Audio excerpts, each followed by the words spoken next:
the keyboard to the boardroom, this is the Business of Esports.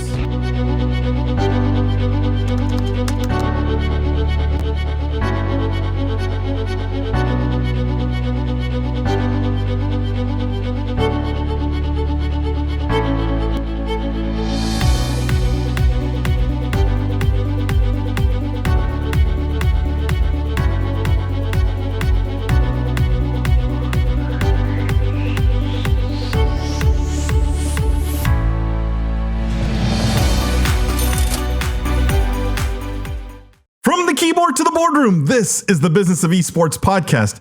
I am Paul Dawalibi, the prophet of esports.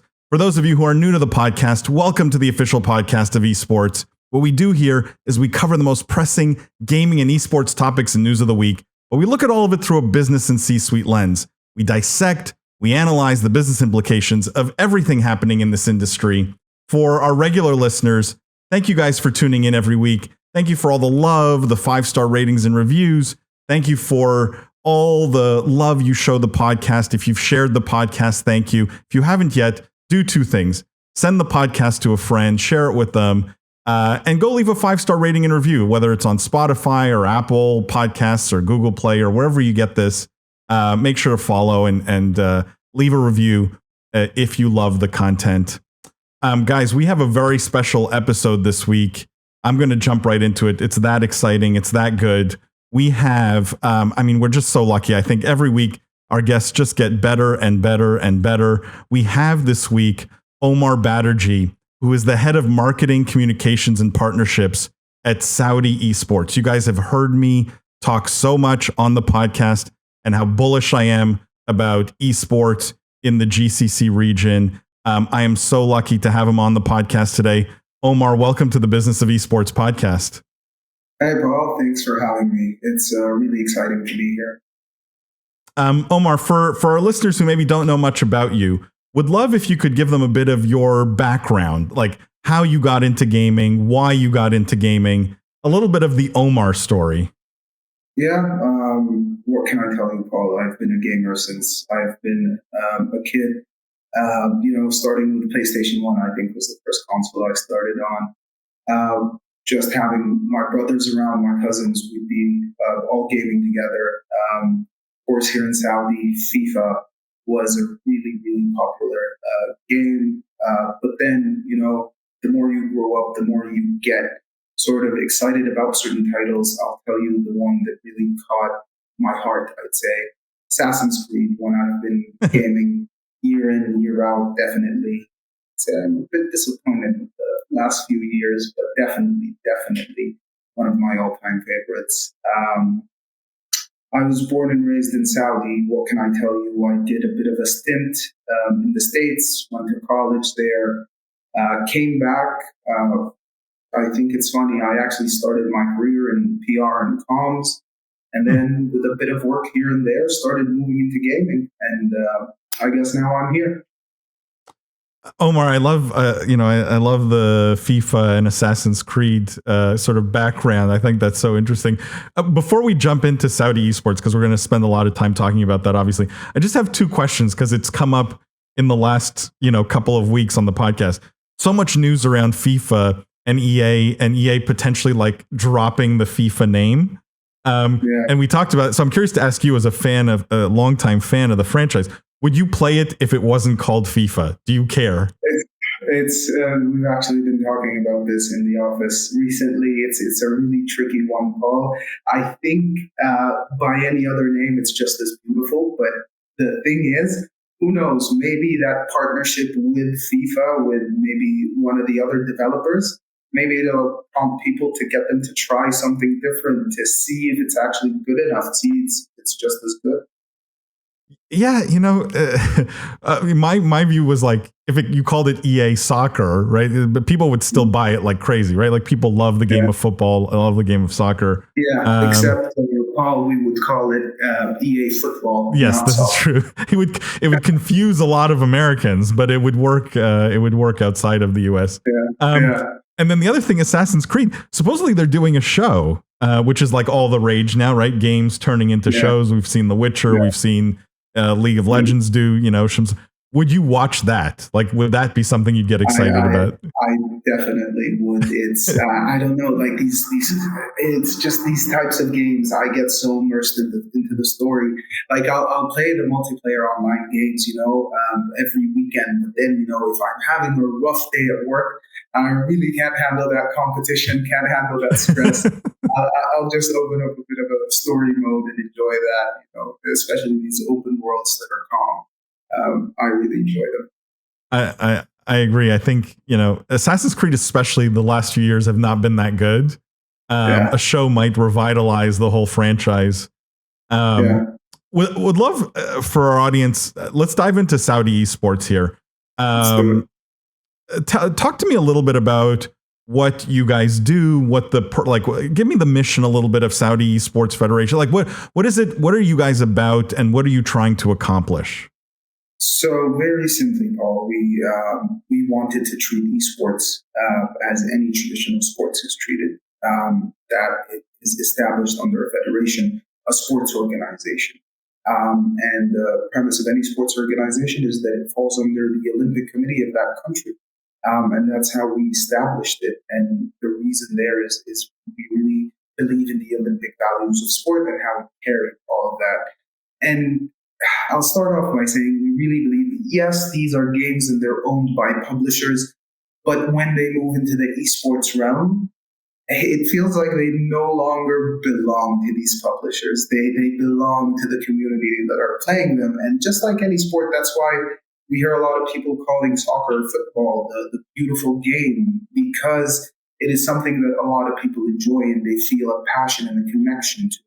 And esports is starting to fall into that realm. And I think it's time that we move it from a franchise type of purely monetizing. I wouldn't say we stop the monetizing, but a purely monetizing, I'd say, model into something that is really more international, something that really invites the people to compete based on skill, based on these elements, rather than just being controlled in one way. So that's I think the ultimate mission there. It's interesting because by associating it with, call it traditional sports, right? Like even though on the podcast we laughingly call everything else meat sports, by associating it with sort of the Olympics and putting it under that same umbrella as traditional sport, the implication I feel is that there's sort of greater benefit to society. Is that how you guys think about it? Like in some ways that's a very, I would say, leadership position, right? Like I'm trying to think of any other country that puts esports sort of in the same basket as other Olympic sports, I guess, reporting to the same minister, So how would you define spectator sport? And that's really what it is. You need a competition, the teams that are competing. And if you're talking about, let's say, physical strain, the studies have shown that these athletes, esports athletes, actually have reaction times akin to race car drivers. They even have heart rates that go up to the same levels that race car drivers have. And that is really what it's about. You have a competition, you have the audience that's there, you have that physical strain, the need for skill. And for us, it's not just about the benefit to society overall, but really focusing on the benefit to the community that is passionate about this and that want to see it. And I think we're overall globally, esports is doing really well. But let's look at the time where we have a sort of global umbrella that organizes all of this together. When can if I were to ask you when the Super Bowl is happening in 2027, you'd roughly be able to tell me the month, just regardless of anything, just because it happens the same time every year. We want to get esports hopefully to that level where we get that sort of stability, that organization, and that structure where people can depend on it, where people can make careers and a living out of that. Omar, how do you position esports in Saudi Arabia versus esports in China, esports in Korea? Like, I assume given the international view, you spend a lot of time thinking about and looking at what other countries are doing. where do you put Saudi Arabia in that mix? Because one of the things that annoys me personally is, China, Korea, these markets, India, get almost all of the attention. They get, all of the articles that we hear about them almost daily from an esports news standpoint. I personally think there's more opportunity in a place like Saudi Arabia, but I'm curious how you think about it relative to those other countries. Absolutely. I'll tell you what's amazing about Saudi and the Middle East in general is that organically there are some really good players, amazing community. They're very active. The only thing that we noticed a few years back is that really there's no ecosystem to support. So it's just one of the stories that we hear about, even in one of the leagues that are available now for CSGO in Saudi Arabia. There's an amazing talent called Fark, who's doing really well in the league, but felt like the competition wasn't just at the level that he needed. The spotlight wasn't at the level that he needed. So we moved to a more international league just because they're more prominent, they're more known. And it's so the raw talent is there. The world champions are there. If I speak specifically about like games like FIFA, if I talk about fighting games like Tekken, we've had a few world champions that already made it: 2017, 2015, 2018, 2019. So all of these years, we've had Saudi world champions already make it.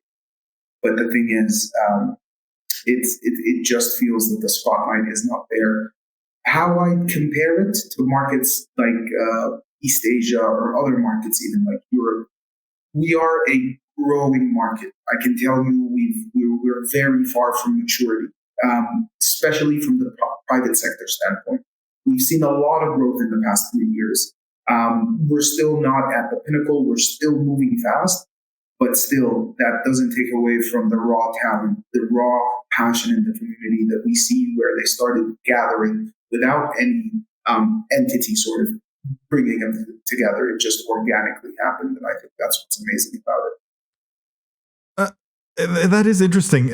I want to dig there a little bit. Like, can you talk to the demographics of a place like Saudi Arabia in terms of like what does the gaming audience look like there? Yeah, it's very interesting. In Saudi, so the population is roughly around 30 million, maybe give or take, add a million, maybe, with recent changes.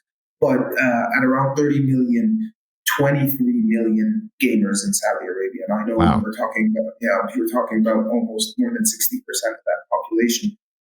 When we're talking about gaming, I know we're talking about a broader audience, but even when we talk about, we're talking about mobile games, about 50% of the community in Saudi game via mobile, and we're reaching numbers as high as 56% for female gamers there. So we have a good split. I'll tell you, just like anywhere else in the world, that split really skews more towards the male demographic when we talk in terms of esports.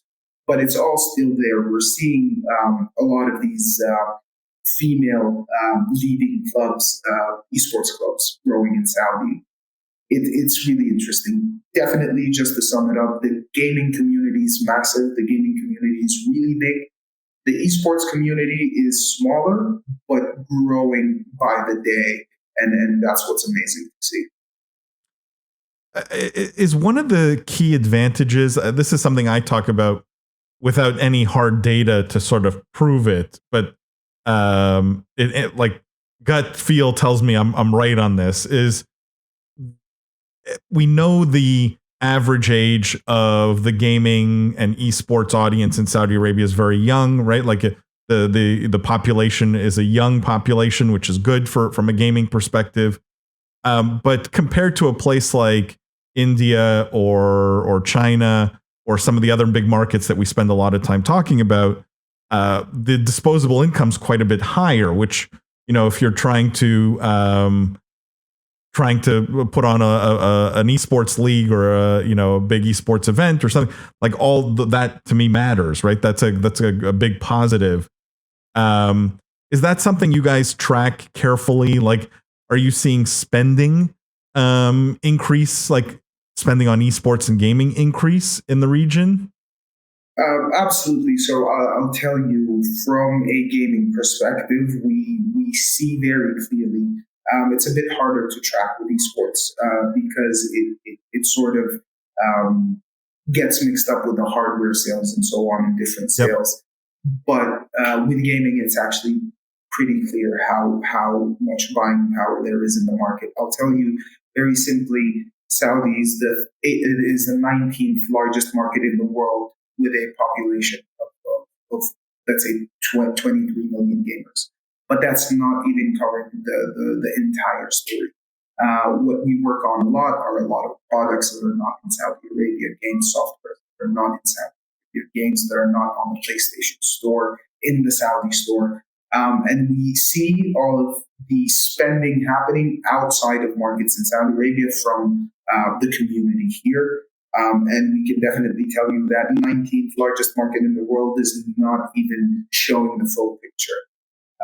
It doesn't, because we can't capture the spending that is happening entirely. I tell you, we'd probably be even higher up there.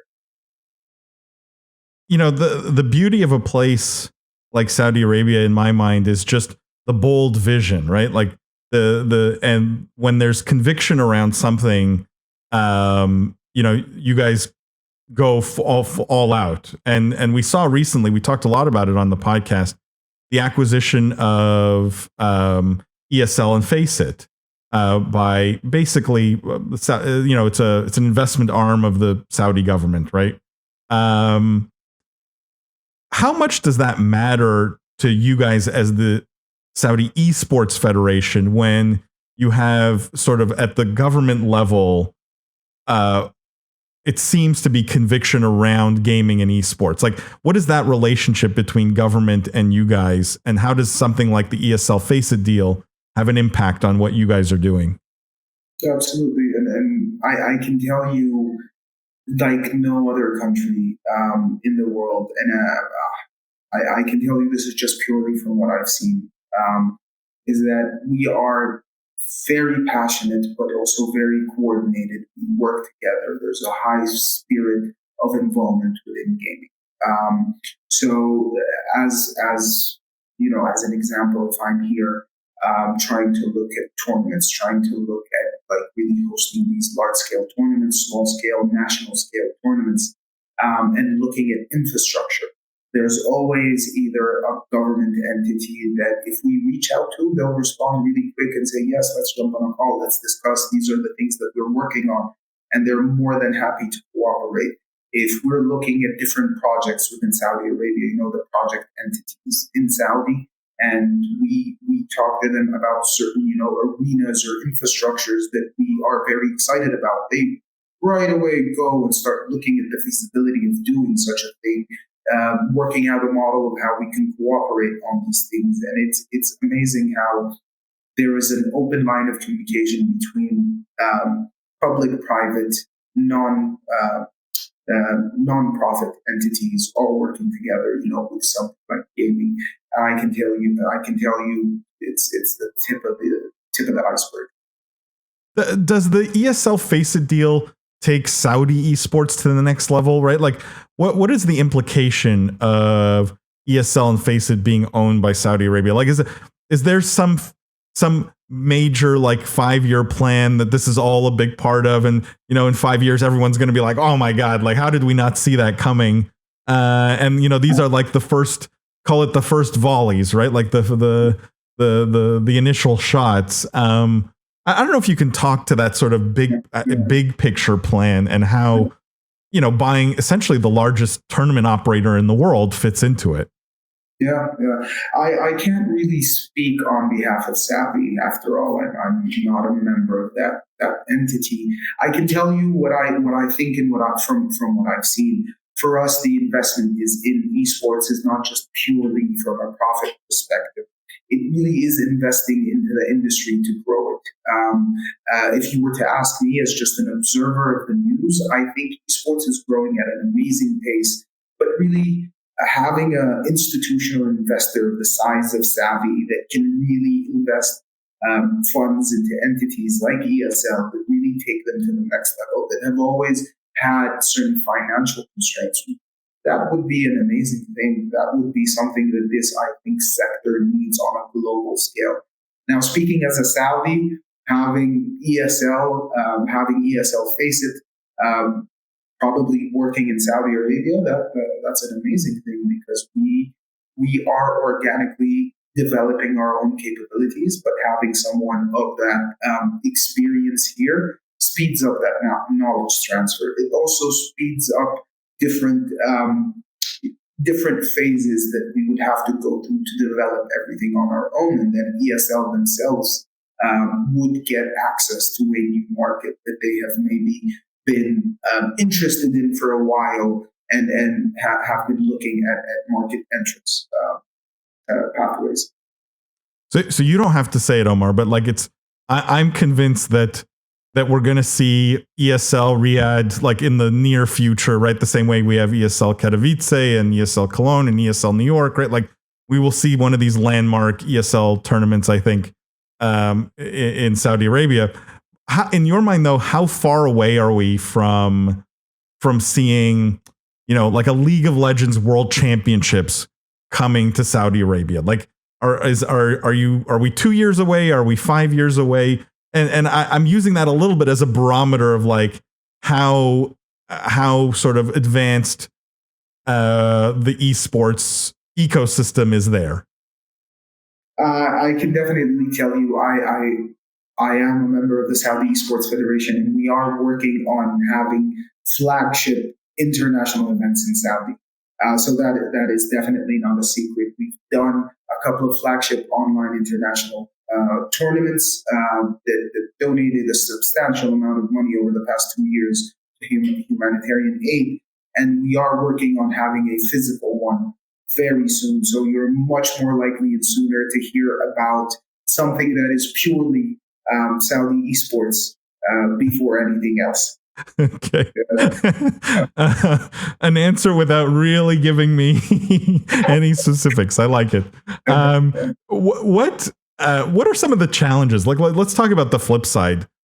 What are some of the challenges of trying to build an esports ecosystem in Saudi Arabia? Like, what are the things that keep you up at night?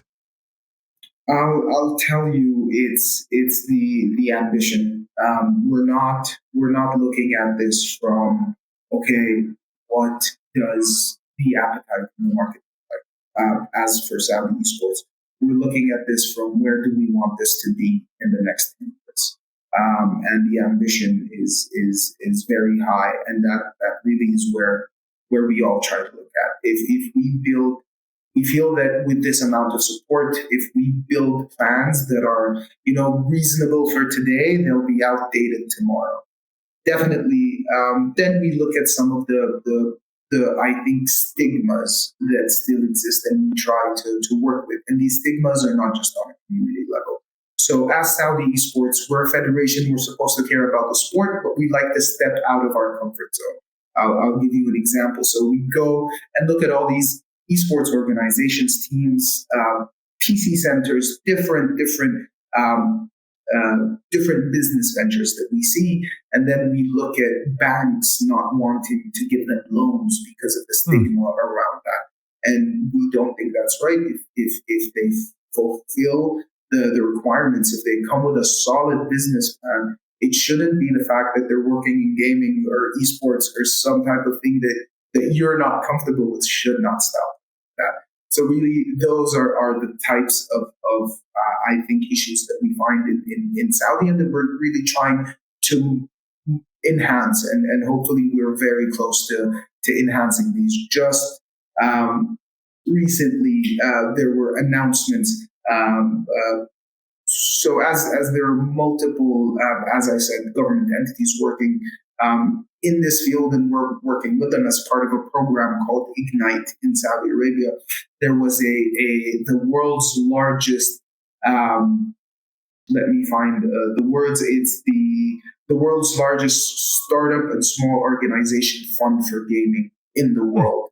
And this fund is specifically targeting startups and small-sized organizations. to fund them in multiple areas. I think more than 33 different areas. So whether you're a team, you're a tournament organizer, you'd like to create a broadcasting platform, whatever you really want to go into, whether you're creating a tournament platform online, this fund is there. And we're doing it in partnership with a few other entities. And as you can see, that's the level of coordination we're doing. So we look at that one, I think, obstacle that gamers would usually traditionally find, and then we try to find ways to solve it.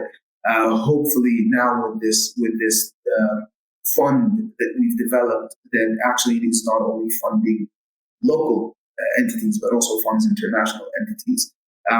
We have now had one step in the right direction, but that's just one obstacle that we're tackling from a financial perspective. We're still looking at this from multiple angles and trying to really develop all across the board. You know, I think it's the example you gave of the bank who maybe doesn't want to lend to a business that's operating in gaming. Like that's such a good anecdote. I want to sort of hone in on that and ask a question that I ask often, which is, where do you feel is Saudi Arabia on this, call it, education curve, right? Like I think when we look at different markets, they're all sort of at different places in terms of how has the broader community, the mainstream community, accepted gaming and esports as a legitimate sport, legitimate pastime, legitimate thing that gets taught in schools. Like there's always this push, right? We want to push esports forward. We want to push gaming forward. Where does Saudi Arabia sit from a society as a whole in terms of like education?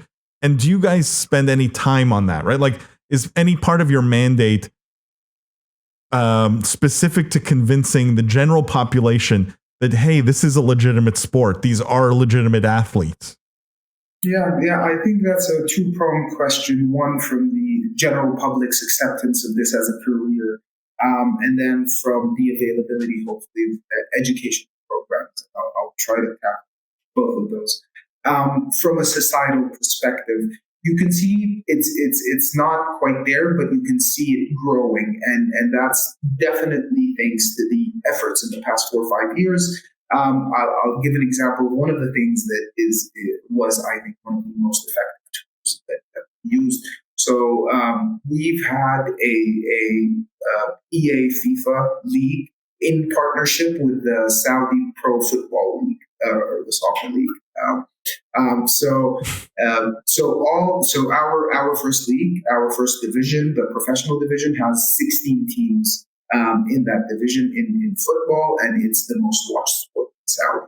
So we mimic that on EA with the actual same teams, each and every team. And then we were actually, I think, one of the first 2 or 3 countries in the world to have a full-fledged simulated football league with all teams participating. And that just made it grow so fast. And because we tapped into something that people are related to. On the same example, MS Dasari, a world champion EA, very known in the EA FIFA world and very known in Saudi, has really legitimized this. But then someone like MS not only stopped at being a world champion, he now tells his story of how he went and established himself a club, how this club is now investing here and there. A club just recently announced a series of sponsorship deals with some of the biggest app delivery brands in Saudi, with the Dunkin' Donuts, with just different things. And that is really what's starting to get that mainstream acceptance of this as a career when you see the results. And I think the more results we see in Saudi, the more we'll be closer to the acceptance. But I can tell you we're definitely doing very well so far, but there's still a lot to grow, a lot to do. And because of those demographics, it feels like there's less convincing, right? Like I feel like one of the huge strengths of esports in Saudi is, I feel like the young population, obviously you don't need to convince, you don't need, like, they get it already. And so this education hurdle, which exists in a lot of markets, feels smaller. I don't know if that's just my feeling or if you... No, absolutely. And it's not just, I'll I think from my perspective, I put it in a few different things. So if you compare other esports or gaming markets and look at the average age and compare Saudi not just from a gaming market, but from a total population, we're talking about a bit over 65% is under 30 years old. That is a massive number of the entire population. But then you look at education rates, which are insanely high. There's a high percentage of college education in Saudi because it is supported and it's for free. But then if you look at internet penetration, over 93% internet penetration in Saudi Arabia. That's not, you can't find that in China, in the US, or anywhere else. Definitely not in the US. Yeah. So people are online, they're young, they're educated, and they're really eager to be active. And in the end, we're very social. And for me, it's that last one, that we're social ties in there. It's what gets us moving. That's an interesting insight, right? That the nature of the population, the gaming population, also matters, right? Not just the age or disposable income, or like these there's a more like something a little more nuanced, a little more touchy feely that makes a big difference. Let's talk about one of the challenges that we talk about in esports broadly is, call it this path to pro, where, and you mentioned, a FIFA player, when they're successful, they sort of elevate everything, right? Like you can point to that guy, girl, whatever, and say, look, here's a person from Saudi Arabia who has made it. And that, I think, can create a lot of hype and a lot of excitement for everyone else, who's aspiring to that.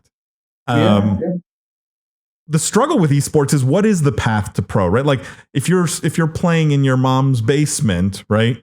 How do you get from that to sort of on stage at a big ESL tournament? And, how much does the Saudi Esports Federation spend time thinking about that, or supporting that, or fostering that? But that's Paul. That's literally what we believe in. That's the mission, the Olympic value, and it's the ability to make it up from the grassroots. I don't want to spend too much of this time talking about our competitions, but I'll give an example. For instance, the Saudi E-Leagues, all right? And these are a group of leagues that we have in Saudi Arabia that are streamed and everything. And the way to make it there is it starts off with an online competition on one of our partner platforms for that year. And then thousands and thousands of people enter. There are small prize pools. And the way we do it is that we take these winners. Most of these are team-based sports, very few are not. But we take these winners and then we move them into a sort of closed qualification round where they have to come on ground, they have to travel. And in this close qualification, they're playing against the bottom three from the Saudi leagues from the previous edition. So they're rubbing shoulders with those people that have already been in the pros in the year before or in the edition before. And then we see how that matches up. Whoever the top four from that close qualifications makes it into the actual professional league. That's the big thing nationally. But then what we do in between the closed and between when they make it, when we know that these people won, we go and we take them in because the numbers aren't that big because you're talking about professionals. These players were clans, these were groups of friends, and we start talking to them about creating a more official entity, applying at the Ministry of Commerce. We will talk to banks for them. We'll try and open them a company bank account. So we try and take them through that entire funnel.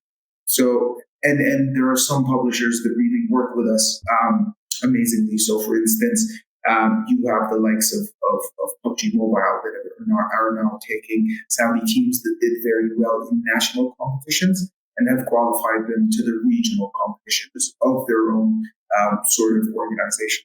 And we are now seeing publishers that are starting to take the fruits from our funnels or the products from these funnels and moving them into their own national, regional sort of leagues to compete. So it's becoming really interesting. I think we've had a few years of testing, but it's proving that this model really works. I want to come back to the publishers because I think there's some interesting discussion there. But let's just finish this thought in terms of path to pro. One of the phenomenons we're seeing in the US is universities starting to offer esports programs, right? So you can come, you can get a degree, and you can play for the university, and you can study esports marketing or esports management, or something related to esports specifically. Is this a phenomenon that Saudi Arabia is seeing, where because university is will universities there be on that path to pro in your mind, or it's not part of the ecosystem yet? Hopefully, we want to get there. I can tell you, we haven't seen that many curriculums in actual university courses, but not that it's not in the works right now. Now, I can tell you something that is amazing. We have in Saudi something called the University Leagues, which is basically, I don't have the numbers in front of me, but in the tens of universities all creating their own esports teams, playing against each other, and then one university at the end of the tournament would host this. And this is a partnership between us and multiple universities. So the universities are now starting to adapt it from the esports side. But in terms of the education side, we're seeing programs pop up every day. But then from our talks with certain entities around Saudi, every single entity is reaching out to us. It's so we want to start an esports academy. Can you guys advise us on this? And we're like, all right, here's another one that's already doing that. All of this is coming up soon. I can't really name names right now, but I can tell you I've had this conversation again and again with different entities. That's we want to do academy. This is our academy, and we all just start working together and building what curricula this academy would have. Would it go online? What's the feasibility of having it actually offline? And I think you had a very interesting show specifically about the feasibility of these academies offline, and do we really need it these days? I referenced that episode, one of our discussions, by the way. But it's definitely happening very soon. Yeah, it is. It's an interesting sort of, I won't call it dilemma, but it's an interesting decision, right? Online versus offline. But it sounds like, at least from the University League perspective, you guys are quite a bit more organized than just about every other geography, at least I've seen. I mean, even in the US, college esports is a bit of a mess. There's a lot of interest, a lot of excitement, a lot of it's very fragmented. In some ways, the US lacks the kind of centralized planning, thinking, support that you guys provide the ecosystem, right?